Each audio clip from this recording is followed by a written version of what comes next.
Finding Your Creative Time. Written by Melanie Ann Phillips. You sit in your favourite writing chair by the window on the porch or in the study. You wear your favourite tweed jacket with the leather elbow patches, or your blue jeans, or your creative shoes. You look around at the carefully crafted environment you spent months arranging to trigger your inspiration. Reaching eagerly forward, you place your hands on the keyboard or grasp the pen or pencil and nothing happens. You look around the room again, out the window, sip your coffee, cross or uncross your legs, finger your lucky charm, reach forward and still nothing. What in blazes is wrong? You know you are full of inspiration, you can feel it. Why the ideas were flowing like a deluge just this morning, last night or yesterday. Frustrated yet determined, you try several more times to get the words to flow, but to no avail. Good pen name, you think, no avail. So, what's the problem? How can you feel all primed to write, sit in your favourite environment with everything just perfect and still nothing comes? Perhaps the problem is not where you are trying to write, but when. Each of us has a creative time of day and a logistic time of day. Never heard of this? I didn't discover it until quite recently myself. As a writer, I always thought creativity came and went with the muse, sometimes bringing inspiration, sometimes spiriting it away. Like most writers, I had found that creating a quiet refuge, a creative sanctuary, increased the frequency and intensity of visits from the muse. What I didn't know was that the muse keeps a schedule. She comes and goes like clockwork. Here's my scenario, and see how it might apply to you. I've always felt guilty when I write. Guilty that I'm not out cleaning something, building something, visiting someone, or even just getting out in the real world and living a little. But writing always draws me back. I find it therapeutic, cathartic, invigorating, stimulating and, well, just plain fun. Sometimes, no, make that all the time, it's as good as, no, make that better than sex, and food, and earning a living.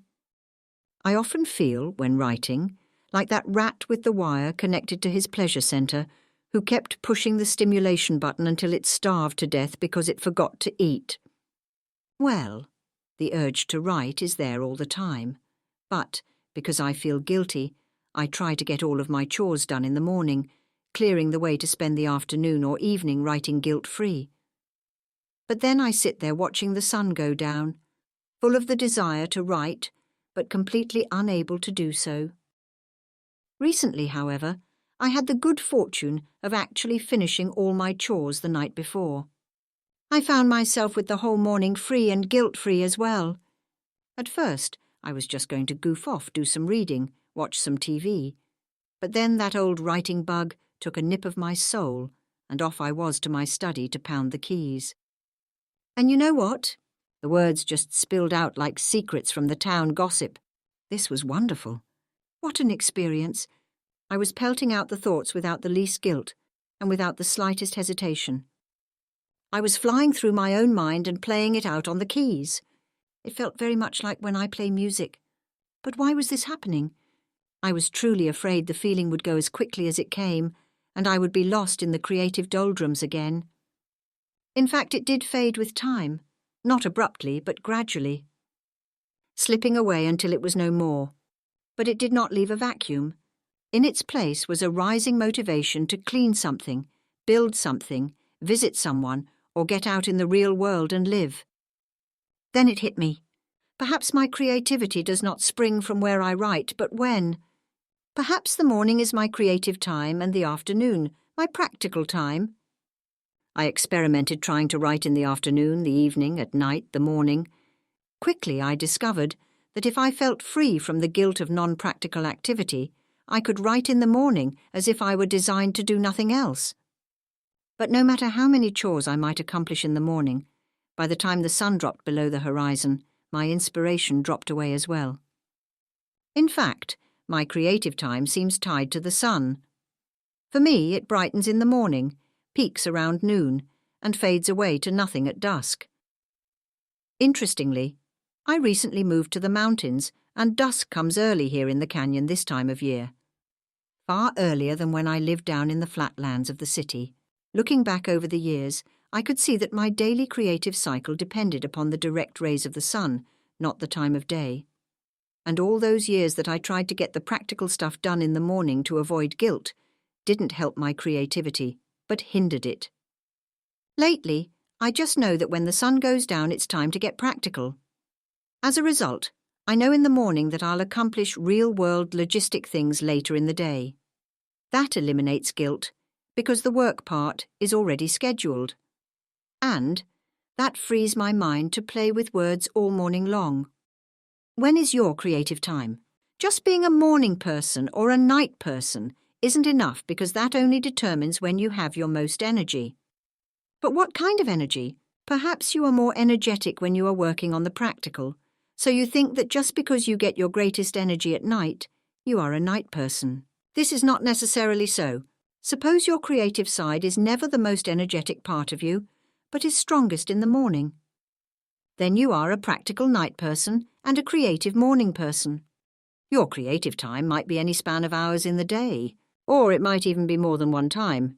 For example, you might be most inspired from mid-morning until noon, and again from mid-afternoon to dusk. Everyone is a bit different. The key is to find your creative time and then adjust your daily schedule to fit it. It is important to remember to avoid guilt feelings while trying to determine your creative time. To do this, don't just focus on when you are going to try writing, but make sure to also schedule other time to concentrate on chores. This way, your reading of the level of your creativity will not be tainted by negative feelings of guilt, and you should arrive at more accurate appraisals. After a week or so of trying different combinations, you should be able to determine the best creative and most practical times of the day. From that point forward, you will almost certainly find inspiration is present more than it is absent, and writing becomes far more joyful a process and less like work. But there is a little bit more. Our lives are not just creative or practical. In fact, there are 4 principal emotionally driven aspects to our days: creative, practical, reflective, and social. We need our reflective time to be alone, to mull the events of our life over our mind's eye, to let our thoughts wander where they will, to daydream. We need our social time to recharge our batteries in the company of others, to express ourselves to our friends, to defocus from our own subjective view by standing in the shoes of those around us. I found for myself that Saturday is a social day for me, and that Sunday a reflective day. I don't do much of either on the weekdays at all. Whether this is nurture, nature, or something else altogether I can't say, and to be truthful, it doesn't really matter. What matters is that I have come to recognize it. When is your reflective time? Do you have some every day, just on weekdays, only on weekends, or some combination of these? How about your social time? Do you ever feel guilty wanting to be alone? Do you ever feel deprived because you are alone? Part of these feelings may come from trying to do each of these activities in times that, for you, are actually geared toward the other. Once you have mapped out your creative, practical, reflective, and social cycles, you'll find that you get so much more accomplished and with so much more fulfillment.